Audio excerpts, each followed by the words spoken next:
Good evening, everyone, and welcome to Boston Balling. I'm your host, Gabby Hurlbut. I hope everyone had a great couple weeks, actually, I should say, because it's been a little while since I did a show. I had a great vacation with my family. That was a good time, nice and relaxing. A lot of time on the beach, and so.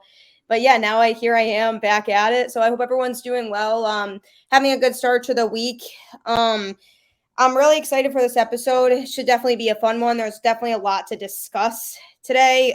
First, though, I do have to unfortunately share some sad news in the Boston sports community. Former Bruins player Jimmy Hayes passed away unexpectedly, only 31 years old. So that's very, very sad. Great player, great teammate.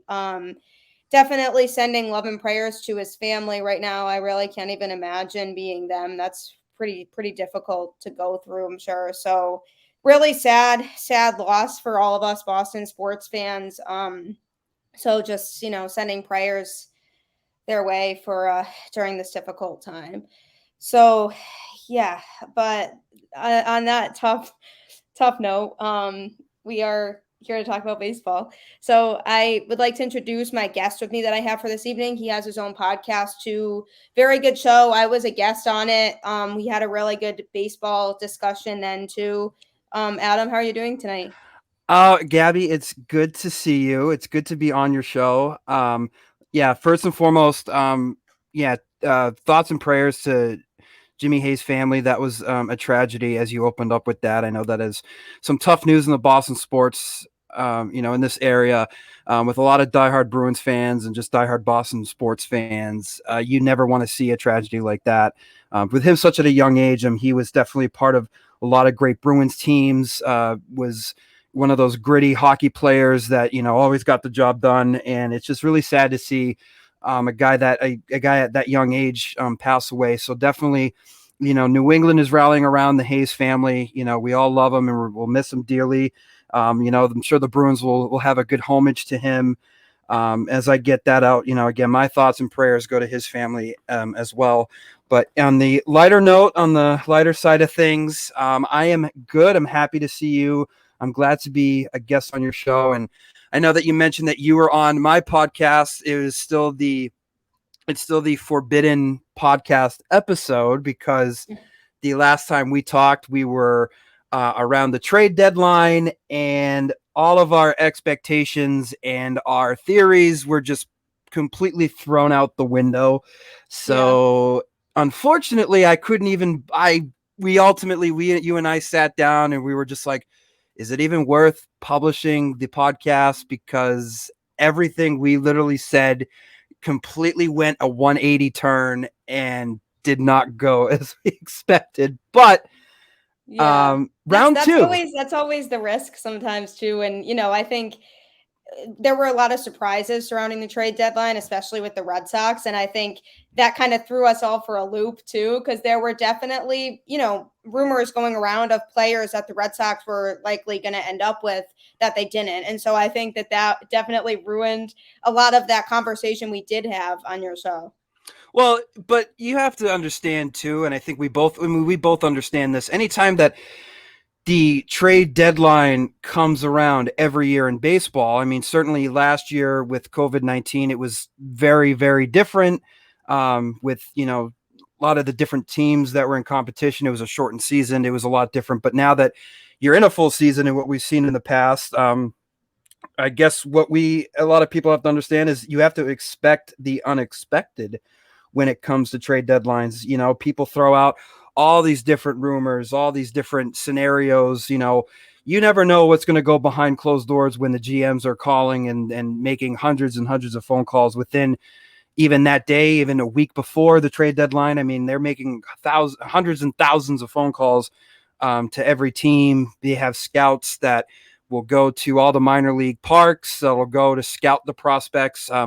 I don't want to mention a name, but my good friend who is actually a scouting intern for the Toronto Blue Jays, he was a good friend to talk to as he's up in New Hampshire with the New Hampshire Fisher Cats, the Toronto Blue Jays affiliate, and would always talk to me about how there were so many scouts at the game, and ultimately within the AL East, within the Red Sox competition, the Toronto Blue Jays traded away their top their top two prospects, their first rounder in Austin Martin and Simeon Woods Richardson to get Jose Barrios. And it Yeah. was really cool to have my friend text me, the play-by-play of like what the scouts are doing and the scouts checking out, their prospects. So that's what happens. And with the Red Sox, it was, it unfortunately was a turn for the worse, and we thought it was going to be a little bit better. But again, it's an expect the unexpected type of scenario anytime the trade deadline comes around. Yeah, and you're absolutely right. And I think, one of the things that we have to keep in mind here is that Bloom did try, and he was on the phone about a lot of different players during that deadline. I mean, that last, that last 24 hours, really, he was definitely making a lot of phone calls. And I think ultimately at the end of the day, the Red Sox didn't really have the assets to be able to give up a lot of players to get some of these guys that some of the other teams had. I mean, they were going up against teams that have a lot deeper farm systems than they do. And that was one of the biggest things. One of the biggest challenges when Chaim Bloom got here was having to rebuild that farm system, because after Dombrowski, I mean, we didn't really have much of a farm system at all. And he's worked really hard to try to rebuild that farm system now. And you don't want to go and, give up too much of your future for a rental that, to maybe get you over the hump, maybe not.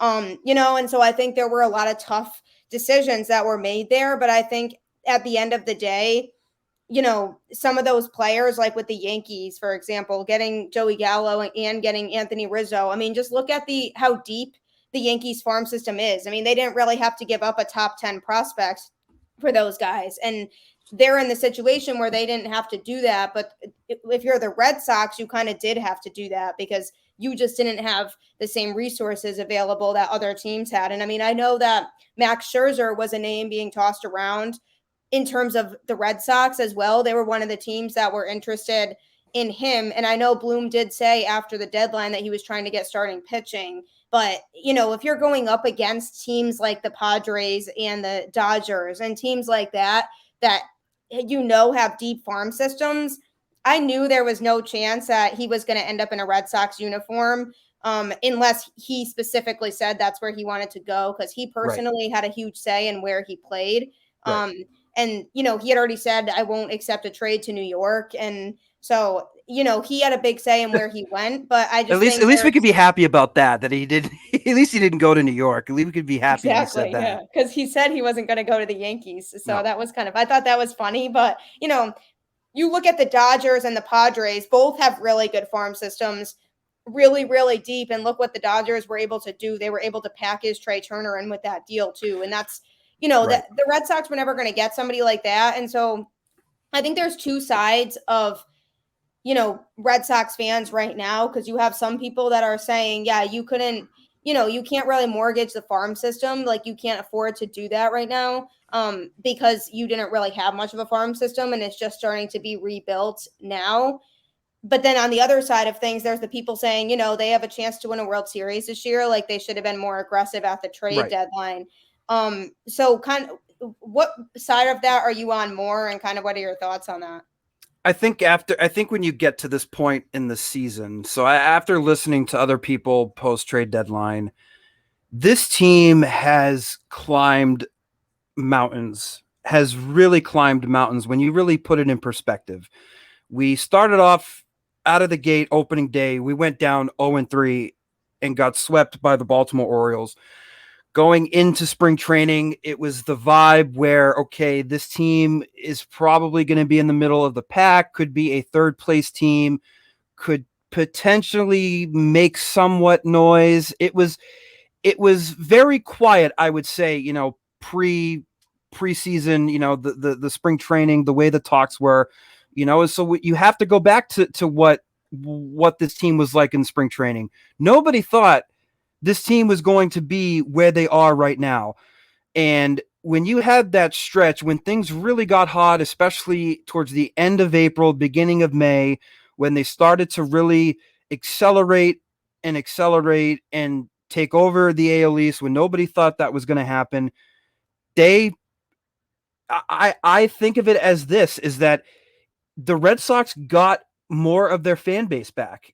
A lot of times when we would talk to Red Sox fan, when I would talk to and see people on social media and see people, a lot of people lost interest. A lot of people, when that COVID season happened, it seemed people disappeared. People didn't want to be interested in this team anymore. There was a lot of things going on where now that, when the Mookie Betts trade happened, nobody wanted to see that happen. And then when the Red Sox were just throwing out, these gas station attendants to pitch in a game last year, nobody wanted to see that. It was the most frustrating thing to see, especially in a shortened season.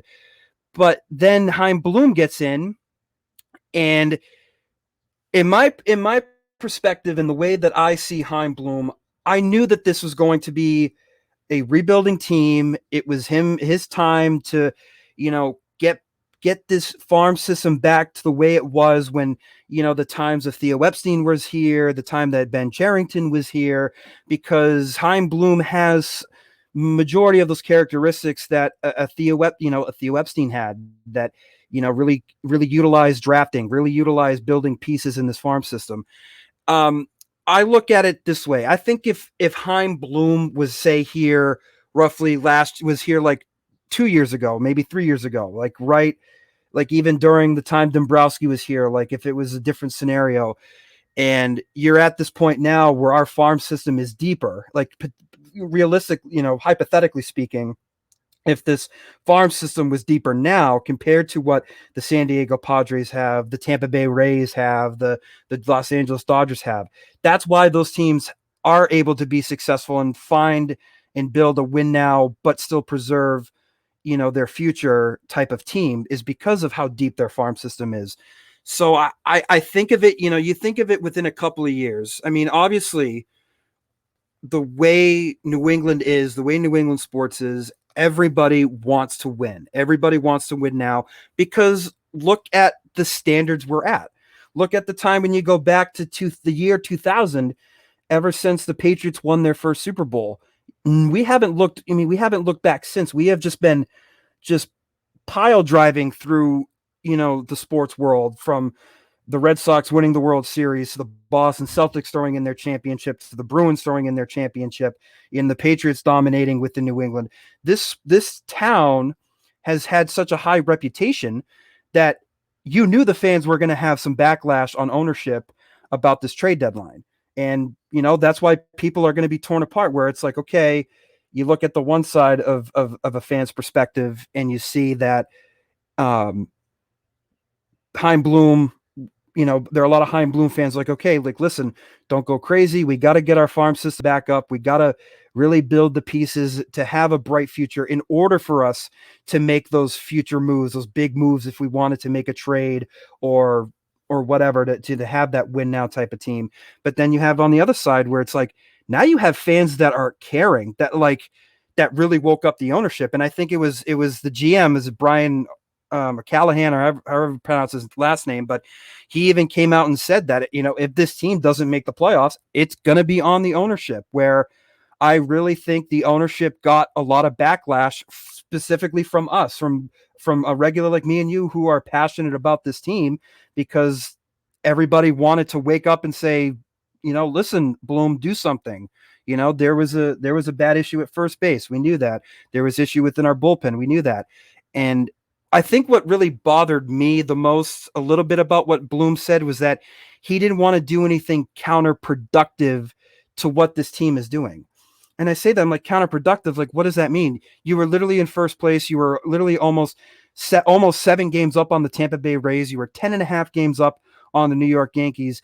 And now look what your productivity has done. It's now dropped you almost into third place, and potentially now you have to fight for the wild card when we could have been fighting to win the division. So that's how I see these perspectives, but I'm still really on the Bloom side of things, where it's like, listen, let's not get too ahead of ourselves. Let's not get too greedy, because again, I have faith in this team that's on the television behind me.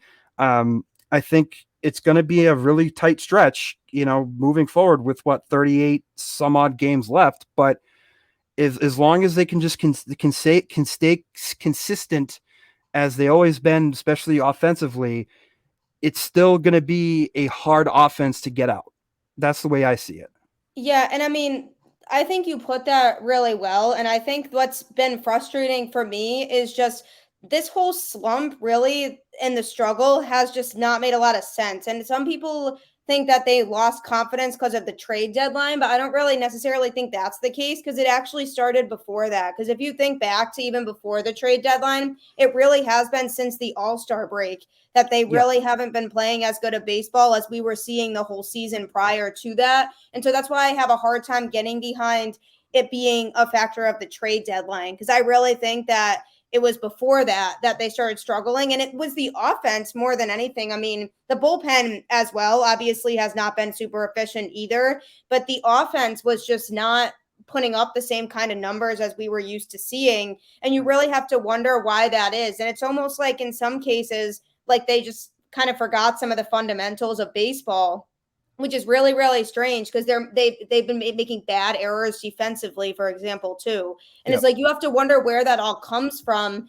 If inside in their heads they all were like, oh, like he doesn't think that we're good enough to invest in, when in reality that's not the case. And he wasn't saying that. I think if anything, he has confidence in the guys on the field, basically, Yeah. which is something that he does say a lot. But and I think also the timing of it is really weird because the trade deadline was right in there. But I kind of think about this huge stretch where they haven't been playing well to leading back to even before the trade deadline because they Right. actually have been struggling before that. Right. And I'm not, and we're not all saying that, oh, it's, I mean, I have my opinions and my thoughts on the ownership and how I haven't been too happy with ownership in general within the past couple of years within this organization. But again, we all have to look at this as well. It's, the general manager is not the one that's playing on the field.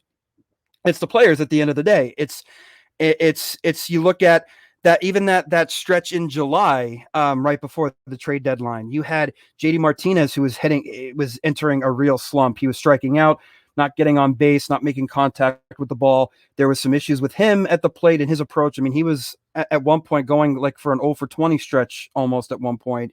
And then you also had Alex Verdugo, who was also really slumping at the plate, not getting on base, not making contact, striking out a lot. But then you also saw other guys that were starting to heat up. You saw a mix. You saw the difference in Kike Hernandez, who has been absolutely on fire and has found his identity. You now have Hunter Renfro, who has tonight now belted 2 home runs in this game, and he is now pretty much on pace to hit over 30 home runs this year. And when you looked at when he started off the season, he was really cold, and now he's getting really hot. So again, it takes 9 guys on the field to pick each other up. It's not like an individual kind of sport or like basketball per se. You have to give one guy the ball to make the shot to make the difference, or something something to think about in hockey too. Depending on the guy to get the goal, it's a team effort. It takes 9 guys on this field to produce, and you're seeing other guys that need to step up, especially like Christian Vasquez, who has been a shell of himself compared to last year during the COVID times when he was hitting a lot of home runs, he was making solid contact. You're not seeing that out of him this year. But then you look at the pitching side in the starting rotation, and I feel bad. I also really feel bad for how Eduardo Rodriguez is performing. You look back to his track record from 2020. He had the chondria, whatever the disease was from the complications of COVID-19, that had him sidelined for the whole year, and then him trying to bounce back through spring training, him trying to just find his identity. It has not been working out well. So it's true. I think that, listen, teams always go through slumps, and history has shown, previously within the Red Sox organization, this team has had some bad times during the month of August and September. I mean, they've had their times where they've gone on cold streaks, they've gone through losing streaks, and it's been difficult. And this is a time that they just need to get their identity together. And I like how you have guys that are stepping up in Hunter Renfro, and now you add Travis Shaw to this lineup after the waiver wire thing. So, when it comes to the mindset, this is a mental game. It takes 9 guys to be mentally and physically prepared. And the way I see it is, yeah, I think the trade deadline got into their heads. I think that's what really I accelerated things a little bit more as to their slump and them just going through their cold streak. But they got to get it out of their heads. I think it's in the past now. You got to work on the things you need to work on. You need to identify the weaknesses, and that's what they're doing. And I'm not going to lose my faith in this. I'm not going to lose hope. And I think that this is the time they need to turn it around. And there's no fooling around with this. So Yeah, and I mean, this is a time where they should be able to, because based on their strength of schedule, they have one of the easiest schedules going forward out of any team. And I honestly think that that couldn't come at a better time for them because of the fact that they've been struggling. And, the teams that are that are ahead of them right now that they're trying to chase have tougher schedules than they do going forward. And I mean, the Yankees, for example, that's a team that, like you said earlier, you had a 10.5 game lead on this team like a few weeks ago. And right. It's pretty bad that you managed to blow that 10.5 game lead and are now looking up at the Yankees, who are on a roll right now. They just keep stringing together wins right now too. And I think, that being said, I think the Red Sox need to take advantage of their schedule, because overall they're playing teams that are very beatable teams going forward for the most part. And they have the Rays coming up again soon on the schedule. Again, that's going to be a big series. And then they play the Yankees one more time in September. I think that's going to be a big series too. And, so you have a few pretty big series mixed in there, but overall, this is a schedule where they should be able to win a lot of the games, and they really need to take advantage of that. And this upcoming weekend, the Indians are on the schedule, which is another team they should be able to beat. And the Yankees are playing the A's during that time. So I think if the Red Sox can take advantage of that stretch, like take advantage of that series and beat the Indians, at least win the series. I'm not asking them to sweep the Indians, but at least if they can win that series while the Yankees are battling it out with the A's, that could be huge for the Red Sox in terms of those wild card standings too. Well, that's what Cora was saying after yesterday's, walk off, that Travis Shaw hit that grand slam. I mean, it was him saying in the post game press conference, it's like, listen, we got to just win the series. I think this team can't get too far ahead of themselves and let's just, beat the crap out of all these teams. Let's just try to sweep them. It's like, no, I'd rather them take it series by series, take it one game at a time, win the series. I think that is how their goal should be, is that it's not a matter of just going undefeated throughout this, throughout the rest of the month of August and going into September. It's just a matter of this team taking it series by series, looking at the pitching matchups, looking at what the strengths and weaknesses are, and just going out and executing. I mean, you look back at that New York Yankees series, the Red Sox got beat in every aspect of the game, of base running, of pitching, bunting and playing small ball that the Yankees were doing. I mean, the Yankees were outsmarting us and we just had no answers. I mean, you saw how the Red Sox were on the base path. They were running into outs. They were not stealing the bases. They were not utilizing advancing runners. They were leaving runners stranded on base. And the Yankees were doing the complete opposite. They were getting their runners in. They had runners in scoring position. They were executing. They were moving the bases. They were making outs that they needed to make.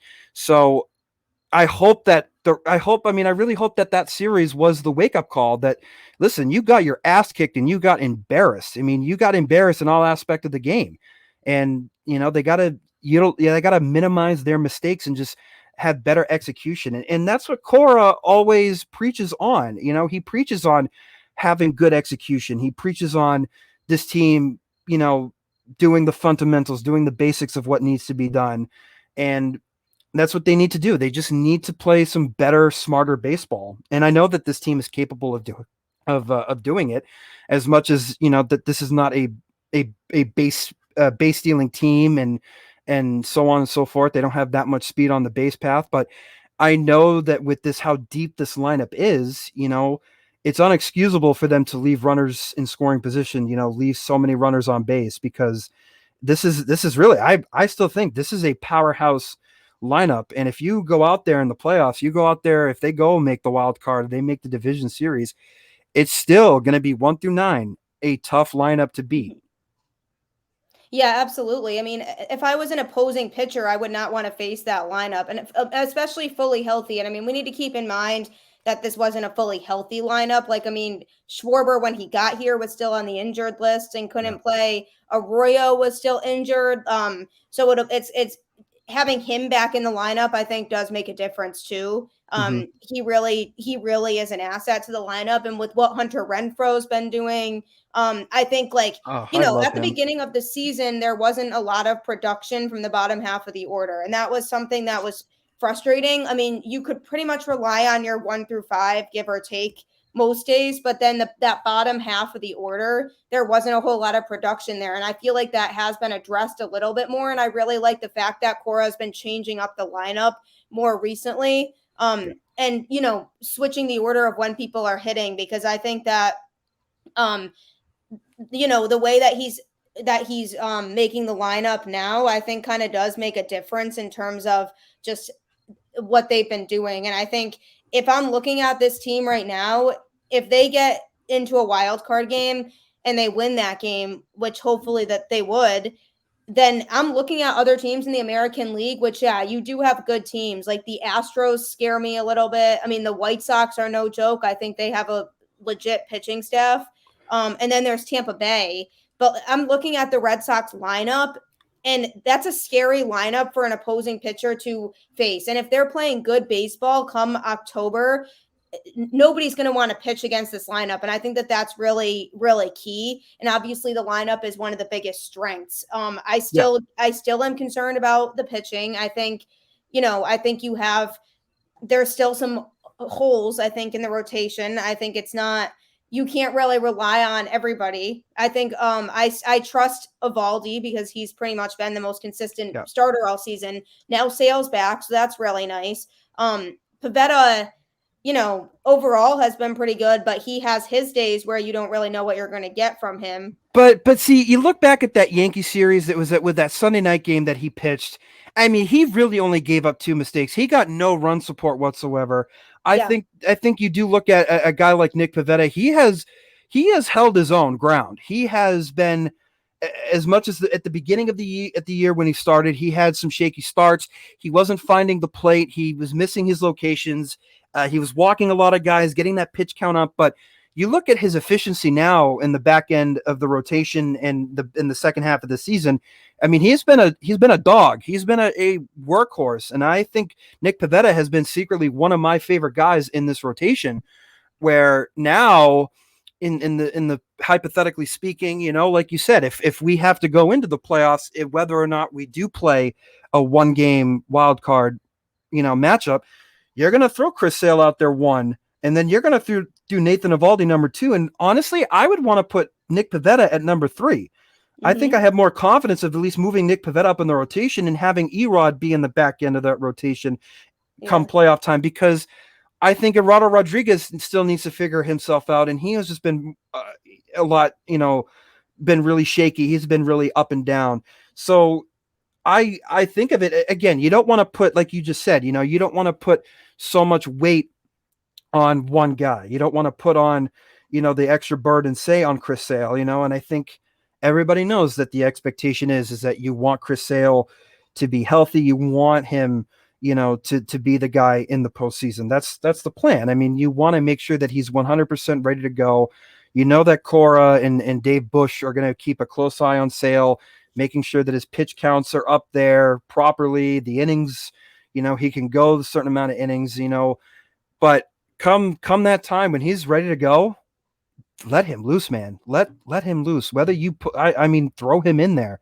I'd want to see Chris Sale. I know you put out that Twitter poll the other day. It's like, I was going to bring that up too, actually. Yeah. Cause if it's a Red Sox Yankees wild card game, do you roll with Sale cause he's your guy 100%, or do you roll with Evaldi, who, that he usually always dominates the Yankees and has been a really reliable starter all year. Do you wait and see how Sale does when he faces good teams? Because I mean, to be fair, his 2 starts that he's had have not been against good offensive teams. So do Right. you wait and see how he does against more competitive teams, or do you say, look, Sale is our guy? I mean, he's our ace. We throw him in the wild card game no matter who we play, or does Yeah. Evaldi end up in that conversation if they are playing the Yankees because of his numbers against that lineup?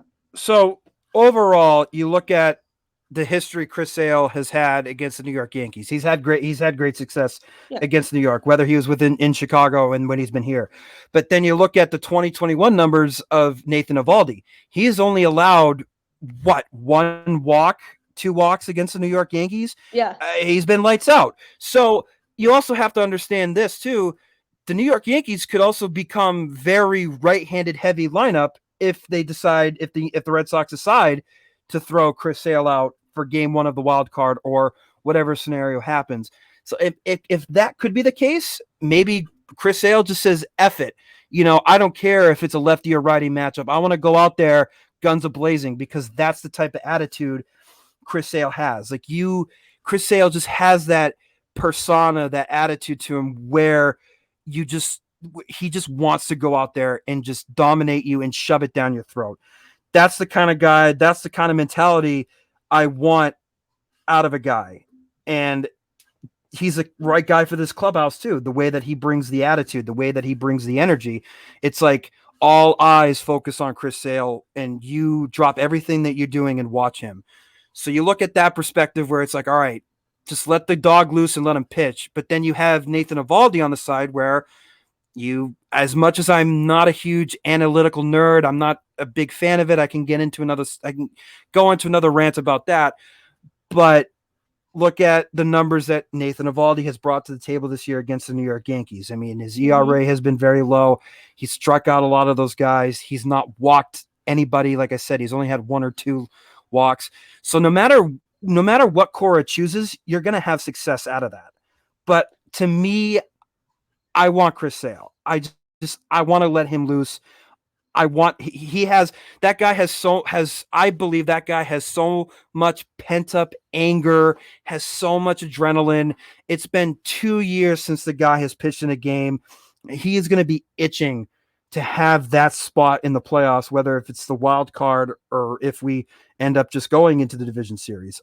I don't know, but that guy's on a revenge tour. He is pissed off, and I know for a fact that he's going to want to pitch his heart out. So I, to me personally, not looking at any data analytics, not looking at anything else, not looking at what Nathan Evaldi has done, I want Chris Sale to be my guy to throw out there in game 1 of whatever postseason matchup we have.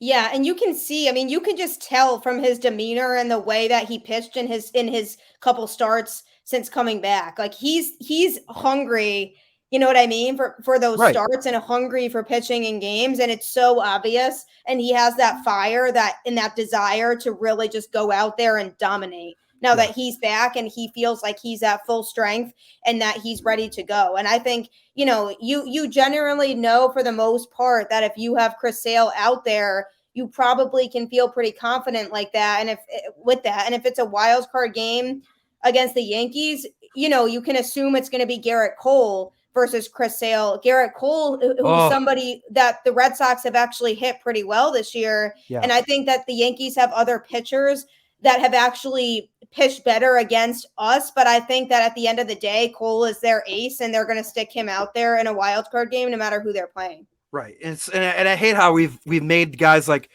Jordan Lyles and Montgomery look like, Cy Young pitchers. I mean, that just shows you what kind of slump that we've been in offensively. But yeah, really. But still, I mean, this offense is like we've been saying, this offense is still poised to be deadly. It's still deep. It's still. I mean, you've got Raffy Devers who's going to be hitting over 30 home runs. You're going to have JD Martinez will be up there too, and now you have Hunter Renfro on a hot streak. You have guys that are entering the stage in the season where they're getting red hot, and we hope it stays like that. Even with Bobby Dahlbeck, I think even with that whole trade deadline and how people were trying to write him off and say he sucks and they didn't want him in the lineup. Look what he's been able to do, and he's been on a hot streak. But again, it all comes down to these guys, how bad they want it. I mean, we can throw out all these hypotheticals. We can throw out all these, scenarios and throw out stats, but it's all on how they want to play. And right now they're showing it tonight. I mean, they're backing it up, and they got to pounce on a team like the Twins. It's exactly what they need to do, is to go after bad teams. And this is the stretch, like we've been saying. It's in our. I wouldn't say that this stretch of the season, this end of the season, these last games, it's not like it's in our lap. I mean, it's going to be tough to still play all these teams in general. Yeah, I mean, they need to still play good baseball and win games. Exactly. They have to play fundamental baseball. They have to pitch good. And hopefully Sawamura too can be healthy. And we hope that Ryan Brazier, I think Ryan Brazier was pitching in Portland tonight, this week. So you hope that you have a healthy Ryan Brazier coming back into the bullpen. But I want to now segue into the question to ask you on your show is, we're having issues with the closer situation, as we saw. That's another thing I wanted to bring up too. As now we're seeing Matt Barnes completely. He has like a 16 ERA in the month of August, or I don't know what happened to him. He was an all-star closer, and he was pitching really, really well for a lot of the season. But I did worry. Honestly, for a lot of the season, I really, really worried that this might start to happen, because I never really fully trusted him as an actual closer. And so for a lot of the season, I worried that at some point it would get to this point with him. Spider tack. Yeah, I think I have to say it. You look at guys like Richards, you look at Perez, you look at Matt Garrett Barnes. Richards admitted it, though. I mean, Garrett Richards is flat out said, I can't really pitch without it. He's an idiot. I mean, he's an absolute idiot. I even knew from the start of when they had that signing, I'm like, why are it just, to me, it was such an analytical type signing. Like, they were looking at the numbers and they were like, oh, well, the numbers say that this guy, pitches good. He's got good spin rate. It's like, don't give me that BS. He blows. He sucks. Yeah. I mean, doing fine out of the bullpen, but I mean, I just don't know what. Yeah, I mean, he's been really good actually since he got moved to the bullpen. I mean, I said that from the start. I said this guy is just much better off just pitching out of the bullpen. Like, he cannot be a starter. And I mean, even with Tanner Houck, I really like Tanner Houck. I think there's a lot of potential there. I just wonder if, as of right now, until he develops another, he really needs a third solid pitch. And I just wonder if, until he develops that, if he would be better off kind of used more as like a longer reliever type guy, because we're really seeing with him, it's a longevity issue with him. Like, he's never able to go deep into games. And when he's on point, and he has really good stuff. But he doesn't have the ability really to go deep into games at all. And so you wonder if that's something that they might play around with until he can really develop a solid third pitch and be a legitimate starter in this rotation. Yeah, I mean, he's the righty Chris Sale. You look at his mechanics and the way that he's able to throw the ball. I mean, he has gas. I mean, he's in the Dennis Eckersley action area, whatever you call it. He's Gas Masterson. The guy has some cheddar cheese in his fastball. He's got an insanely crazy slider. I mean, that slider is filthy compared to when you have a Chris Sale type slider, and that's saying a lot for a guy that throws from the right side compared to Sale's being a lefty. But yeah, that's why I'm glad. I'm glad Tanner Houck wasn't involved in any trade packages, whether if it was for a Scherzer or type of pitcher or first baseman or whatever, whatever that I'm sure people were calling about Tanner Houck. But Tanner Houck has a bright future. This guy has the stuff. And like you just said, as long as he can develop a third pitch, a fourth pitch, whatever he can develop into his repertoire, he's going to be lights out. He's going to be dangerous. I mean, as much as he had a shaky outing tonight, I mean, he still held his own ground. His pitch count did get very high. Like you said, he doesn't last very long into innings, but if he's just able to now really focus on those issues, he's going to have a bright future, and rightfully so will earn his spot in this rotation. But then now you look at too, a guy that's in our bullpen right now is Garrett Whitlock. people are going to be saying, well, could he be the next closer, or could he be worked into being a starter? Like, I don't know. I don't know what your thoughts would be like that on a guy like Garrett Whitlock too. Yeah, I mean, Garrett Whitlock has been really, really good. And to be honest with you, he's the only reliever I fully trust right now.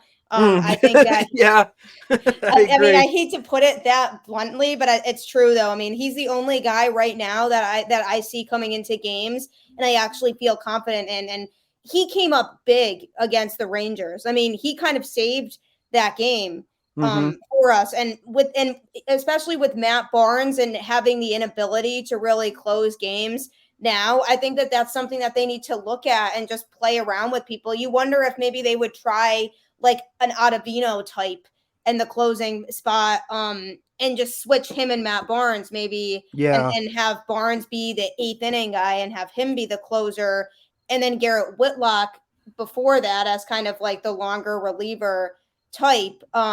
You just wonder if that's kind of the thoughts on that. I think there's a lot of different directions they can go in terms of the closing spot, but I don't like it being Matt Barnes right now. And if it's a close game in the ninth, I'm not liking the idea of Matt Barnes coming into games anymore. I'm just really no, not. And the way that thank God they won that game against Texas, because when that game got blown in the ninth inning, I really was like, this team finds new creative ways to lose every single game. And it's like they were up 3-1 going into the yeah, ninth inning and blow that lead. And it's like, who can we really rely on now at this point? Like, you have your all-star closer in the game and you can't even finish it in the ninth inning against a team like the Rangers. Like that, right. I mean, that's a genuine concern. And that was the last. I mean, this happened to him before. When we I look know. back, when the Angels came to town, you had Shohei Ohtani light him up and had the Angels take the lead, and ultimately beat us. That was I think that was back in June or July. It was a couple months ago, but But that was a terrible, right, that. I mean, that terrible. was. I don't know what. I think that was a lot. I think that was heartbreaking, but I think this was just that game the other day, and watching Matt Barnes, I mean, that was just a slap in the face. I'm like, Heimblum extends Matt Barnes to this contract, which I think he jumped the gun way too early on that. I mean, we all knew. I think Matt Barnes was going to be ultimately a free agent after this year. I think, or it was probably it had one more year or so. But regardless, I still think that I think Heimblum jumped the gun on that contract, and Matt Barnes is not living up to the hype of what his contract was and what we thought he earned, because I mean he was at the point, earning his money. I mean, he was lights out. He was his curveball, as we all know, can be deadly at times. His fastball is fast, but his fastball can be so flat, and that it's coming, as compared to like an Aroldis Chapman. When you have Aroldis Chapman coming at 101, 102 miles an hour, you don't know where that fastball is going. Yeah. That's why people can get rightfully scared and crap their pants at times when you stand in the batter's box against Aroldis Chapman. But Aroldis Chapman is wild. Matt Barnes is consistent, but his fastball is just so flat. And I always felt that his fastball was overrated. His spin rate was bad, and he would always get let up on his fastballs. He had to depend a lot on his curveball to strike Mm-hmm. guys out. So I agree with you 100%. I don't want to see Matt Barnes moving forward into a tight game, into a closer role. I'd much rather have an Ottavino, or I'd much rather have a Garrett Whitlock, especially like that scenario the other day when it was a 3-1 game. Just go with Garrett Whitlock. I mean, he can hold the ground holding a 2-run lead. I mean, we've Yeah. seen him do that before. I mean, and he showed that even in that game when he genuinely bailed them out Yeah. after that, and it's like, and then he stayed in for a couple innings, and it's like, he's somebody I would trust in that type of game more so. And when you're up 3-1 against the Rangers in the ninth inning, Yeah. that's the type of game to me that I felt pretty confident in, because I was like, yeah, we should be able to finish this one. And then, little did I know, it's just what the Red Sox have been doing lately, just finding creative ways to blow games. And at that point, I was like, when they took the lead in extra innings, I genuinely thought the Red Sox were going to lose. I was Mm. like, I don't see this ending well. And then Rafi came up with that super clutch at bat with 2 strikes and 2 outs and driving in bogey from first. I mean, that Yeah. was super clutch That too. And that I that think was that was the most clutch. You tweeted that out too. You were just like, as much as we thank Travis Shaw for what happened, you got to give a lot of the credit to what yeah, Raffy Devers did. I mean, that was that that kept them was in the game to it allow did. for Travis Shaw's grand slam in the next Right. inning to even happen. I mean, it was a down to your final strike, your final out scenario for Raffy Devers in that situation. I mean, I love Raffy Devers to death. I Yeah, love me him to too. death. I love him But too. my God, he needs to stop swinging at stupid pitches that are in the dirt. Because when he Yeah, I know. swings, it just seems like I could feel the breeze coming from my house of how hard and aggressive he can swing. And it's a slider that's like 20 feet in the dirt, and he just hacks at it. I'm like, dude, what the hell are you doing? Stop chasing after those pitches, Yeah, because there's no reason to be there's no swinging at reason to those. do that. Because I mean, you can see his demeanor, and he needs to learn to be a little bit more patient at the plate, because he knows how much power he has in his swing. I mean, he makes contact. When we saw that clutch hit, I mean, I thought that was going to go. If there was a little more wind carried under Oh, I that thought ball, so too. I thought it was going to be into the bullpen, or at least above into center field. But my God, he's got to stop swinging at stupid pitches, because I swear he's gonna lose control of his bat, and that thing's gonna go flying when he Yeah. swings so hard at a bad pitch in the dirt. It's Yeah, I mean, it's definitely frustrating. I mean, it's a plate discipline thing, yeah, really. I feel like if he can just develop more of that, then he's going to be. I mean, he already is kind of a scary hitter, but just imagine if he just develops slightly more plate discipline, how dangerous of a hitter he actually is going to be. And I love him a lot, and that was really clutch. And I think, like, I'm looking back on that, and I think that to me is what I'm going to look back on if the team starts winning games at this point going forward now. And I'm going to think back to that game and be like, Rafael Devers and Travis Shaw, it genuinely might have saved the Red Sox season, because if they yeah, lost that game, then that, if they lost that game, then that would have been terrible. Like losing 2 out of 3 at home against the Rangers, and still after they had terribly blown it in the 9th inning. If you lose that game after that, then that's a huge momentum kill in itself. So I'm looking at it as like, if that was the shift and that was the turning point that they needed for momentum, I'm yeah. going to look back at the end of the season to that game and those 2 clutch hits as kind of what saved the season at this point. And I think even then, I think I was reading on, I think it was either WEI, or I was reading an article. I mean, they even had a players only meeting. Yeah, I saw that too. They even got together and they had a players only meeting. So I agree with you 100%. I think that you can definitely look back at that clip. You can look back at yesterday's game on Monday's game, and you can say that this ultimately could be the turning point in the season. And that out of all the guys that I'm just glad it was. I mean, I was so happy to see that it was Travis Shaw that Yeah. just lifted. I mean, even with nobody in the ballpark. I mean, it was a Monday makeup game, from the hurricane, and you still had a good group of people that were in the stadium, but you could still hear and feel the energy Oh, when yeah. when Travis Shaw hit I that could. ball.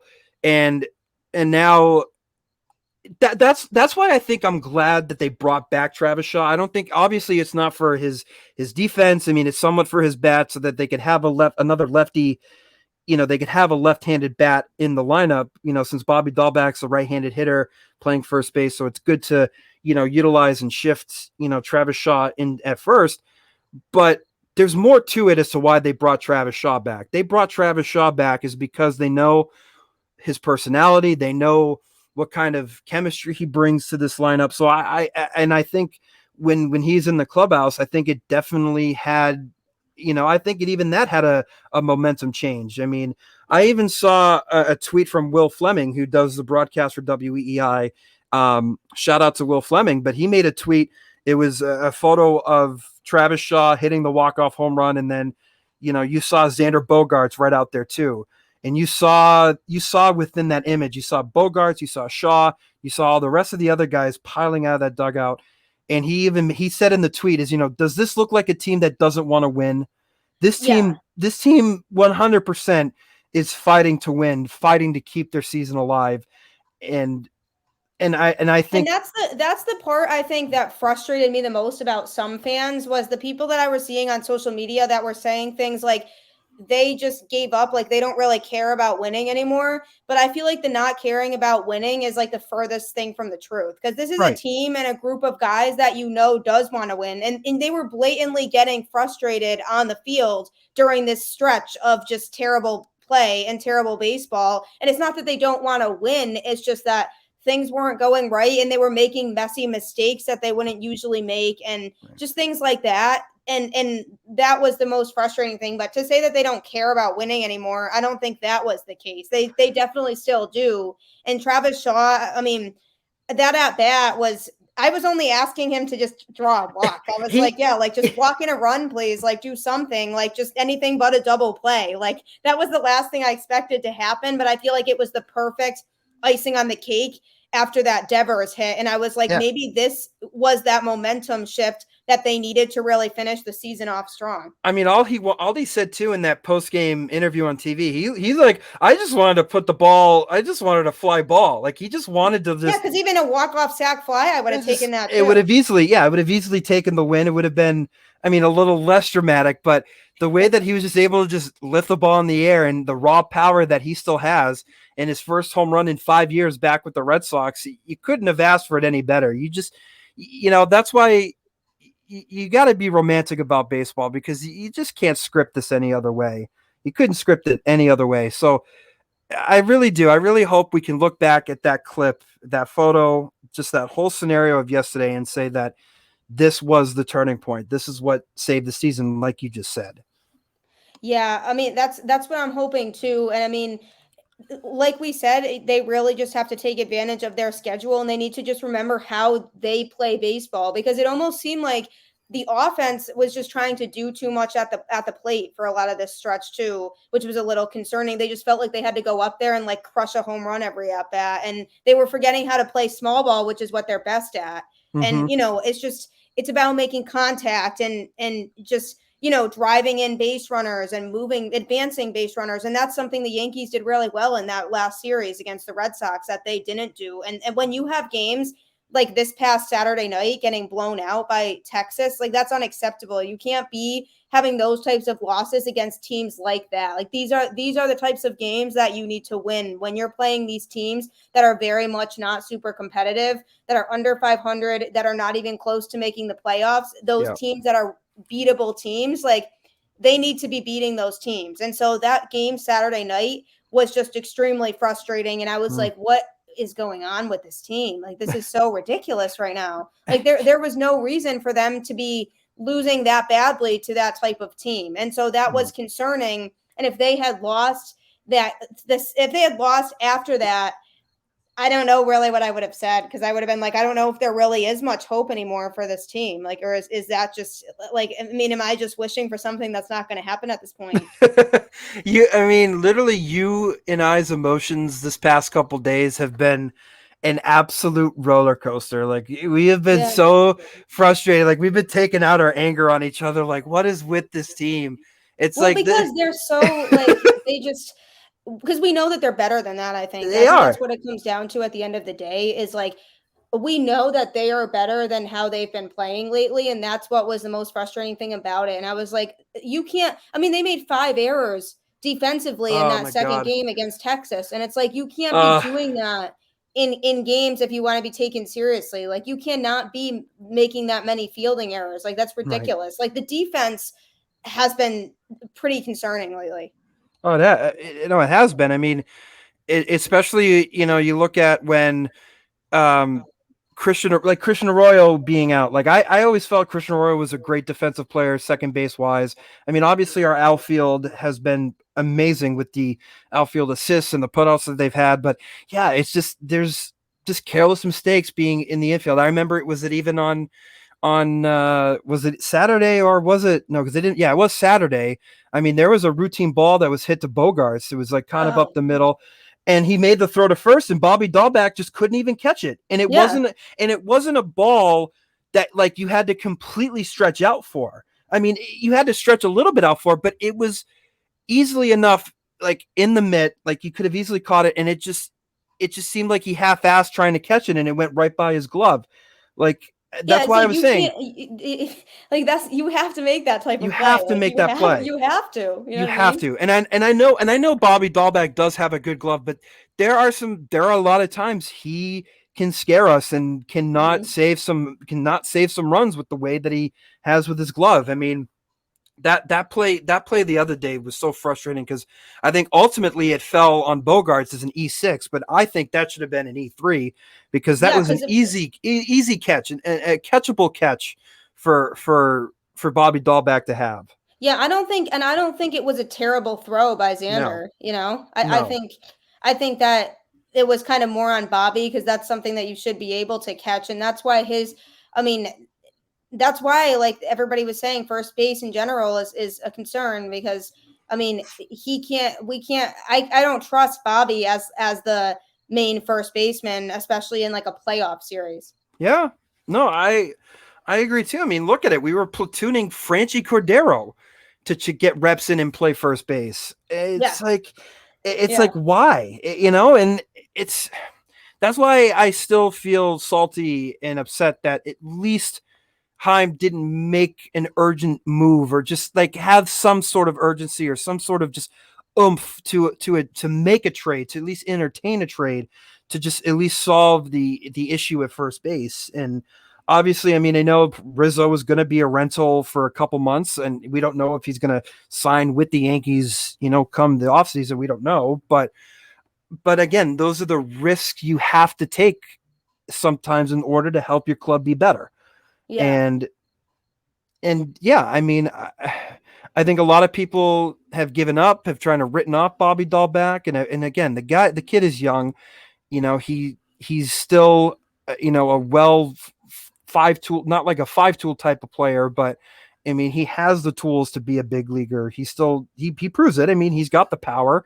He strikes out a lot. He doesn't get on base a lot, and that's the issue. Yeah, it's going to scare me. That position is still going to scare me come playoff time. And now you look at it, it's like, is Kyle Schwarber really going to play first base? I don't think that's going to I happen. don't it doesn't seem like it No, really anymore because that's I think why. initially that was the plan, Yeah, but it doesn't really seem like that's the case anymore. that's the case now because we were able to have Travis Shaw. We were able to get Travis Shaw off of waivers. Yeah, So exactly. it's like now the whole Kyle Schwarber first base is not going to be a thing anymore. But that's why it also questions. It's like, all right, why is Kyle Schwarber in this lineup? It's like, why do we have to make a trade for Kyle Schwarber if you're not really going to utilize him? But again, Kyle Schwarber, when he's healthy, And has he a threat. absolutely strengthens the lineup too, Yeah, 100%. Like they're like you know what I mean? Like there's no way for people to say that Kyle Schwarber isn't going to make the lineup better. And no, he's already been putting up some good at bats with us. yeah, So no, he gets on base a lot too. That's the other thing. Like he'll take walks and stuff a lot too, and that's important. Like he's somebody that a lot of times is able to get on base, and so having him hit towards the top of the order actually kind of makes sense from that perspective. it does. I've noticed his presence at the plate. He's very patient. He takes pitches.